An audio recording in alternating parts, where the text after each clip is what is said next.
ਅਸਲਾਮੁਅਲੈਕਮ ਦੋਸਤੋ, ਅੱਜ ਤੁਹਾਨੂੰ 850 ਟਰੈਕਟਰ ਦੇ ਨਵੀਆਂ ਕੁਝ ਤਬਦੀਲੀਆਂ ਨੇ ਉਹ ਤੁਹਾਨੂੰ ਚੈੱਕ ਕਰਵਾਉਣੇ ਆ। ਇੰਪੋਰਟਡ ਹੈਗੀ ਹੈ ਇਹ ਕਿਉਂਕਿ ਡਬਲ ਕੰਮ ਕਰਦੀ ਹੈ। ਇਸ ਦੇ ਦੋ ਲੀਵਰ ਨੇ, ਦੇਖੋ ਇੱਕ ਲੀਵਰ ਨਾਲ ਫਰਜ਼ ਕਰੋ ਤੁਸੀਂ ਅੱਗੇ ਲੋਡਰ ਇਸਤੇਮਾਲ ਕਰ ਰਹੇ ਹੋ ਤੇ ਇੱਕ ਦੂਸਰੇ ਲੀਵਰ ਦੇ ਨਾਲ ਤੁਸੀਂ ਉਸੇ ਵਕਤ ਬੇਸ਼ੱਕ ਵਕਤ ਪਿੱਛੇ ਟਿਪਿੰਗ ਟਰਾਲੀ ਲਾਈ ਹੋਈ ਹੈ, ਜੈਕ ਵਾਲੀ ਟਰਾਲੀ, ਉਹ ਵੀ ਆਪਰੇਟ ਕਰ ਸਕਦੇ ਹੋ।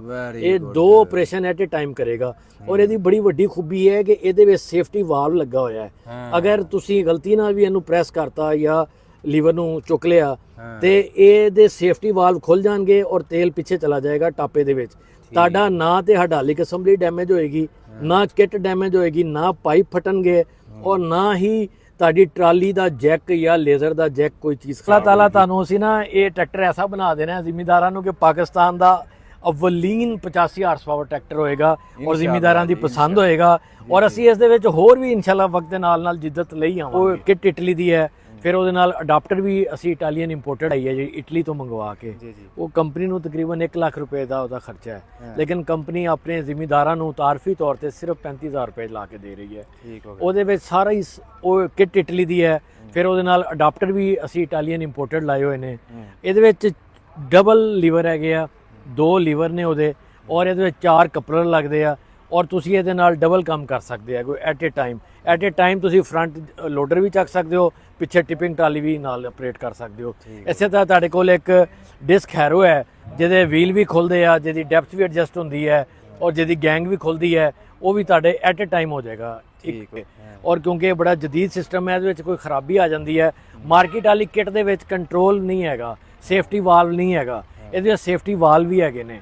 ਇਹਦੀ ਵਜ੍ਹਾ ਤੋਂ ਨਾ ਹਾਈਡ੍ਰੋਲਿਕ ਤੇ ਪ੍ਰੈਸ਼ਰ ਆਉਂਦਾ, ਨਾ ਕਿੱਟ ਤੇ ਪ੍ਰੈਸ਼ਰ ਆਉਂਦਾ, ਨਾ ਪਿੱਛੇ ਸਿਲੰਡਰ ਦੇ ਉੱਤੇ ਜਿਸ ਤਰ੍ਹਾਂ ਲੇਜ਼ਰ ਦਾ ਸਿਲੰਡਰ ਹੈ ਜੈਕ ਵਾਲਾ ਜਾਂ ਟਰਾਲੀ ਦਾ, ਉੱਤੇ ਕੋਈ ਪ੍ਰੈਸ਼ਰ ਆਉਂਦਾ ਹੈ।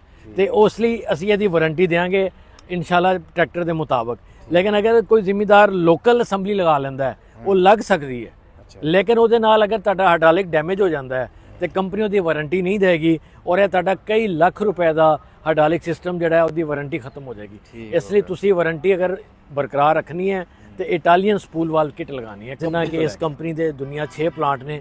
ਇਹ ਇਟਲੀ ਦੀ ਕੰਪਨੀ ਹੈ, ਇਹਦੇ 2 ਪਲਾਂਟ ਇਟਲੀ 'ਚ ਨੇ, ਇੱਕ ਪੋਲੈਂਡ ਵਿੱਚ ਹੈ, ਇੱਕ ਚਾਈਨਾ 'ਚ ਹੈ, 2 ਪਲਾਂਟ ਇੰਡੀਆ 'ਚ ਨੇ, ਕੁੱਲ 6 ਪਲਾਂਟ ਨੇ।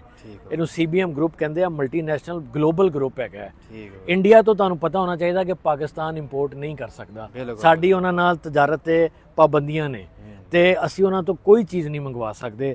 ਤੇ ਇਸ ਲਈ ਇੰਡੀਆ ਤੋਂ ਨਹੀਂ ਆਈ, ਇਹ ਇਟਲੀ ਹੀ ਤੋਂ ਡਾਇਰੈਕਟ ਆਈ ਹੈਗੀ ਹੈ ਔਰ ਇਟਾਲੀਅਨ ਪਲਾਂਟ ਤੇ ਬਣੀ ਹੋਈ ਹੈ। ਸਪੂਲ ਹਾਈਡ੍ਰੋਲਿਕ ਅਸੈਂਬਲੀ ਵੀ ਔਰ ਸਪੂਲ ਵਾਲਵ ਕਿੱਟ ਵੀ ਦੋਨੋਂ ਇੱਥੇ ਇਜ਼ਾਫੀ ਚੀਜ਼ ਹੈ ਨਾ। ਤੁਸੀਂ ਦੇਖੋ ਪਾਕਿਸਤਾਨ ਵੀ ਜਿਹੜੇ ਸਾਡੇ ਟਰੈਕਟਰ ਹੈਗੇ ਨੇ, ਕੋਈ ਵੀ ਕੰਪਨੀ ਬਣਾ ਰਹੀ ਹੈ, ਅਸੀਂ ਬਣਾ ਰਹੇ ਜਾਂ ਕੋਈ ਹੋਰ ਕੰਪਨੀ, ਉਹਨਾਂ ਦੇ ਨਾਲ ਸਪੂਲ ਵਾਲਵ ਕਿੱਟ ਤੇ ਨਹੀਂ ਆਉਂਦੀ, ਨਾ ਅਡਾਪਟਰ ਲੱਗੇ ਹੁੰਦੇ ਨੇ, ਨਾ ਕਨੈਕਟਰ ਲੱਗੇ, ਨਾ ਪਾਈਪ ਲੱਗੇ।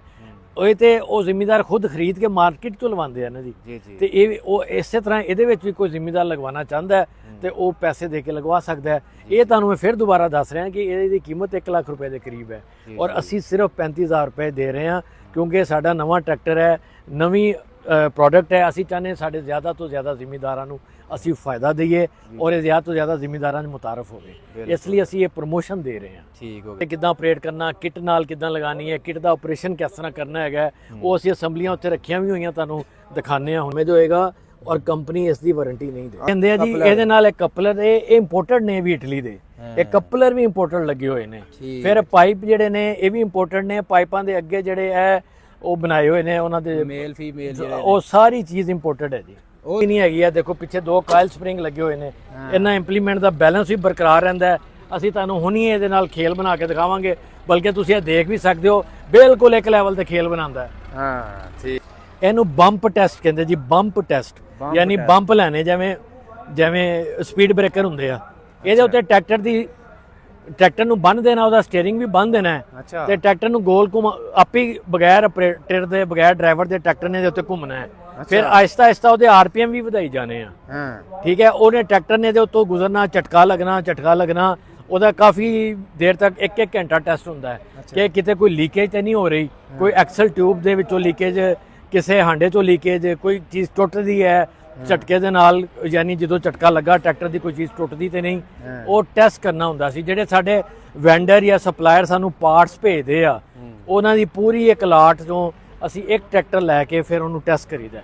ਅੱਛਾ ਹਾਂ ਜਦੋਂ ਓਕੇ ਹੋ ਗਿਆ ਤੇ ਫਿਰ ਪੂਰੀ ਲਾਟ ਪਾਸ ਹੋ ਜਾਂਦੀ ਹੈ। ਹਾਂ ਅਗਰ ਉਹਦੇ ਵਿੱਚ ਕੋਈ ਇੱਕ ਪੀਸ ਟੁੱਟ ਗਿਆ ਖੁਦਾ ਨਾ ਖਾਸਤਾ ਜਾਂ ਕਿਤੇ ਲੀਕੇਜ ਨਿਕਲ ਆਈ ਤੇ ਫਿਰ ਉਹ ਪੂਰੀ ਲਾਟ ਹੀ ਸਮਝੋ ਤੁਸੀਂ ਰਿਜੈਕਟ ਹੋ ਜਾਂਦੀ ਹੈ। ਇਹਨਾਂ ਨਹੀਂ ਜਿਵੇਂ ਰੇਸ ਵਿੱਚ ਦੌੜਦੇ ਆ ਉਵੇਂ ਨਹੀਂ ਹੁੰਦਾ, ਲੇਕਿਨ ਝਟਕਾ ਲੱਗਦਾ ਜਾਂਦਾ, ਬੰਪ ਲੱਗਦੇ ਜਾਂਦੇ ਨੇ 1 ਘੰਟਾ ਪੂਰਾ ਟਰੈਕਟਰ ਇਹਨਾਂ ਬੰਪਸ ਦੇ ਉੱਤੇ ਚੱਲਦਾ ਰਹਿੰਦਾ। ਅਲਗਾਜ਼ੀ ਟਰੈਕਟਰਸ ਲਿਮਿਟਿਡ ਮੁਲਤਾਨ ਆਫਿਸ ਹੈ। ਇਹ ਅਲਹਮਦੁਲਿਲਾ ਸਾਡੇ ਕੋਲ 10 ਏਕੜ ਜਗ੍ਹਾ ਹੈ, ਇਹਦੇ ਉੱਤੇ 3 ਏਕੜ ਤੇ ਸਾਡਾ ਆਫਿਸ ਹੈਗਾ ਹੈ, ਸਪੇਅਰ ਪਾਰਟਸ ਦਾ ਵੇਅਰ ਹਾਊਸ ਹੈਗਾ ਹੈ, ਆਫਟਰ ਸੇਲ ਸਰਵਿਸ ਦਾ ਸਾਡੇ ਹੈਡ ਇੱਥੇ ਬੈਠਦੇ ਨੇ, ਰੀਜਨਲ ਹੈਡ ਬੈਠਦੇ ਨੇ ਜਨੂਬੀ ਪੰਜਾਬ ਦੇ।